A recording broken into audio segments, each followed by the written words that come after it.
பெண்களை பற்றி ஒவ்வொரு ஆண்களும் தெரிந்து கொள்ளக்கூடிய இஸ்லாம் கூறும் அழகான வழிமுறைகளை இந்த வீடியோவில் பார்ப்போம். அஸ்ஸலாமு அலைக்கும். வாங்க வீடியோக்குள்ளே போகலாம். ஒரு பெண் 4 நபர்கள் மீது பொறுப்பாளியாகிறாள். அதாவது அவளுடைய தந்தை, பிறகு அவளுடைய சகோதரன், அவளுடைய கணவன், கடைசியாக அந்த ஊரினுடைய ஜமாத். ஒரு பொண் எப்படிப்பட்ட ஒரு கைவிடப்பட்ட நிலைமையில இருக்கக்கூடாது. அப்படியே அந்த 3 பேருமே அவங்களுக்கு இல்லைனாலும் அந்த ஊரினுடைய ஜமாத் அதை பொறுப்பேற்று அந்த பொண்ணுக்கு கரெக்டானதை செஞ்சு கொடுக்கணும்.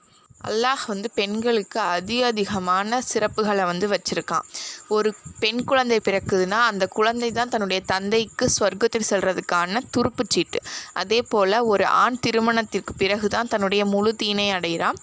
தாயின் பாத்திற்கீழே சொர்க்கம் இருக்குது. தாயோட விருப்பத்தில் தான் அல்லாஹுடைய விருப்பமும் இருக்குது. அடுத்ததாக ஒரு ஆண் தன்னுடைய மனைவிடம் எவ்வாறு நடந்து கொள்ளணும் அப்படின்னு அல்லாஹ் தஆலா தன்னுடைய திருமறையில் கூறுறான். நீங்கள் உங்களுடைய மனைவிமார்களிடத்தில் அழகிய முறையில் நடந்து கொள்ளுங்கள் அப்படின்னு.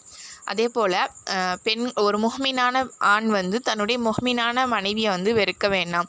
ஏன்னா அவளுடைய ஒரு குணம் உங்களுக்கு பிடிக்காமல் இருந்தாலும் இன்னொரு குணம் உங்களுக்கு பிடித்ததாக இருக்கும் அப்படின்னு பெருமானார் கூறுறாங்க. பெண்களிடம் நீங்கள் நல்ல முறையில் நடந்து கொள்ளுங்க. ஏன்னா பெண்கள் விலா எலும்பிலிருந்து படைக்கப்பட்டிருக்காங்க.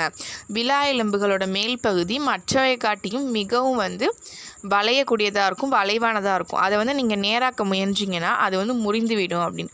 அது என்ன சொல்கிறாங்கன்னா, பெண்களுடைய அந்த தவறான விஷயங்கள் இல்லாமல் அவங்க ஒரு விஷயம் சொன்னாங்கன்னா நீங்கள் அவங்க போக்கில் விடுங்க.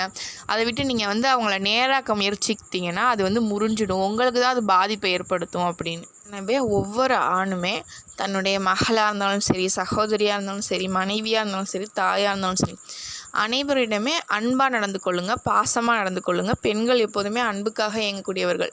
அவங்கள அடிமைப்படுத்தாமல் அவங்களிடம் நல்ல முறையில் நடந்து கொள்ளுங்கள். இதுதான் இஸ்லாமும் சொல்லுது, நம்முடைய நபி வழிமுறைகளும் சொல்லுது. அஸ்ஸலாமு அலைக்கும்.